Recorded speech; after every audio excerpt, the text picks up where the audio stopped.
বন্ধুরা এসে গেছি ইতিহাস বিদ্যার্থী টিউটোরিয়াল চ্যানেলে। আজ আমি পরবর্তী বৈদিক যুগের ধর্মে কি পরিবর্তন হয়েছিল তা নিয়ে আলোচনা করব। তাহলে আলোচনাটা শুরু করি। প্রাচীন যুগ ও তার পরবর্তীকালে শুধু রাষ্ট্রীয় জীবনে নয়, মানুষের সামাজিক জীবনেও ধর্ম অত্যন্ত গুরুত্বপূর্ণ ভূমিকা পালন করেছিল।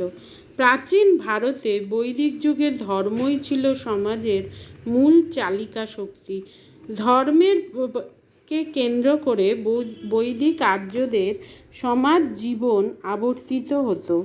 পরবর্তীকালে খ্রিস্টপূর্ব ষষ্ঠ শতকে নাগাদ আর্যদের বৈদিক ও ব্রাহ্মণ্য ধর্মের বিরুদ্ধে যে প্রতিবাদী ধর্মীয় আন্দোলনের উত্থান ঘটেছিল তা মূলত সমাজের প্রয়োজন থেকেই উঠে এসেছিল। গৌতম বুদ্ধ প্রবর্তিত বৌদ্ধ ধর্ম এবং মহাবীরের জৈন ধর্ম ছিল তারই সার্থক প্রকাশ।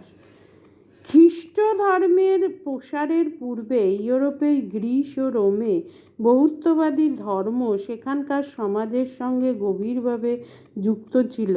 পরবর্তীকালে ইউরোপে ক্যাথলিক ধর্মের বিভিন্ন কুসংস্কার ও কুপ্রথা সমাজে যে গভীর ক্ষত সৃষ্টি করেছিল তার বিরুদ্ধে পঞ্চদশ শতকের ইউরোপীয় সমাজে সুতীব্র ধর্ম সংস্কার আন্দোলন গড়ে উঠেছিল।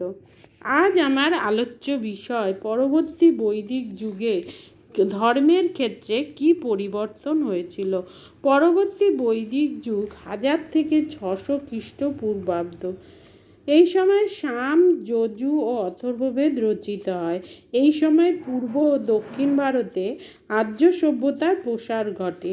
বেরিলি, বদায়ুন, ফারুখাবাদ, এলাহাবাদ, মগধ, অঙ্গ প্রভৃতি স্থানে আর্য সভ্যতা প্রসারিত হয়। পূর্বেকার ক্ষুদ্র আর্য গোষ্ঠীগুলি মিলিত হয়ে বৃহৎ সাম্রাজ্যের সৃষ্টি হয়। আর্যদের ধর্মীয় জীবনেও এই সময়ে নানা পরিবর্তন ঘটে। এই সময়ে যাগ, যজ্ঞ, মূর্তি পূজার ব্যাপকতা, পুরোহিত প্রাধান্য, ধর্মীয় জটিলতা প্রভৃতি বৃদ্ধি পায়। তাহলে এই সময় কি দেখা যায়? 1. পুরোহিত শ্রেণীর প্রাধান্য। পরবর্তী বৈদিক যুগে পুরোহিত শ্রেণীর প্রাধান্য বৃদ্ধি পায়। এ যুগে কাজের পার্থক্যের ভিত্তিতে পুরোহিতদের মধ্যে 4টি শ্রেণীর সৃষ্টি হয়: হোত্রী বা আহ্বায়ক, উদ্গাত্রী বা গায়ক, অধবর্ষু বা সংস্কারক এবং ব্রাহ্মণ বা পুরোহিত। ধর্মীয় অনুষ্ঠানে ব্রাহ্মণদের একাধিপত্য প্রতিষ্ঠিত হয়। যজ্ঞানুষ্ঠানে ব্রাহ্মণ পুরোহিতকে ভূমি, গাভী, সোনা, রূপা প্রভৃতি দান করতে হতো। রাজসূয় যজ্ঞের সময় যজ্ঞের পুরোহিতকে 24,000 গরু দান করার রীতি প্রচলিত ছিল। শতপথ ব্রাহ্মণে বলা হয়েছে যে অশ্বমেধ যজ্ঞের শেষে পুরোহিতকে পূর্ব, পশ্চিম, উত্তর, দক্ষিণ অর্থাৎ সবই দিতে হবে।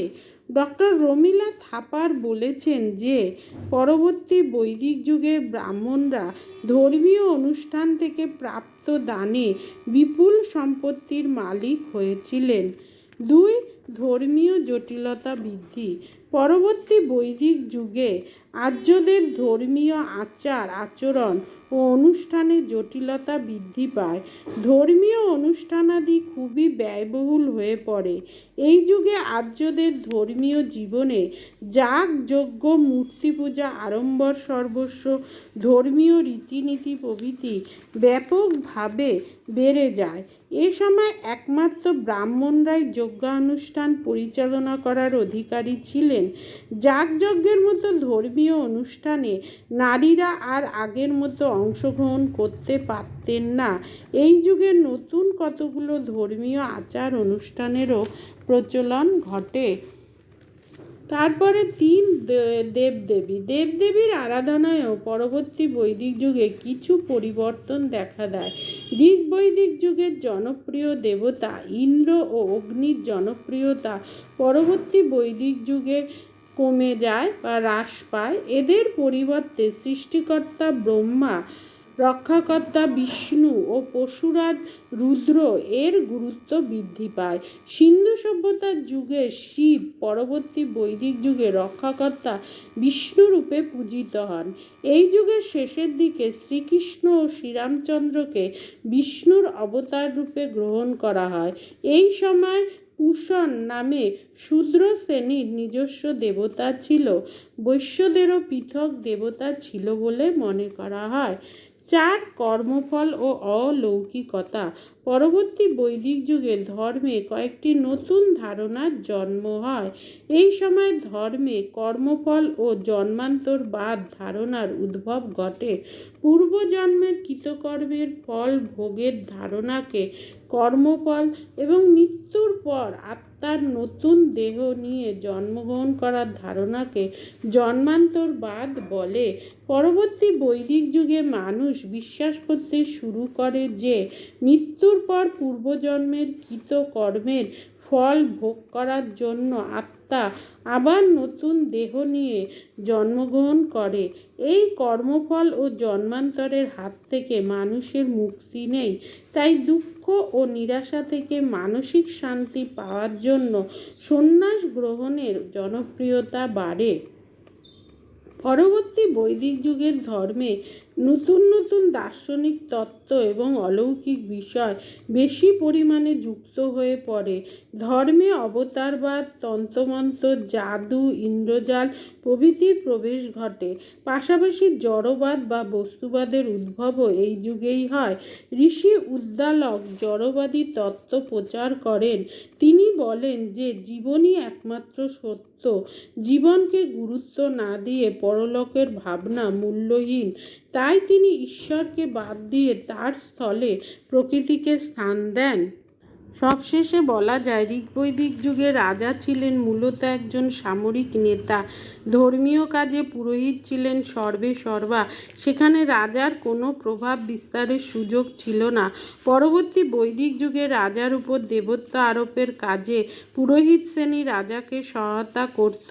বিনিময়ে রাজার কাছ থেকে পুরোহিত যজ্ঞ পরিচালনার দায়িত্ব পেত। এইভাবে রাজা ও পুরোহিতের মধ্যে পারস্পরিক নির্ভরতা বৃদ্ধি পায়। পরবর্তীকালের ভারতীয়দের ধর্মীয় জীবনে এর প্রভাব পড়ে। তাহলে আজ আসি, দেখা হচ্ছে পরবর্তী ভিডিওতে। চ্যানেলটা অবশ্যই সাবস্ক্রাইব করো। ভালো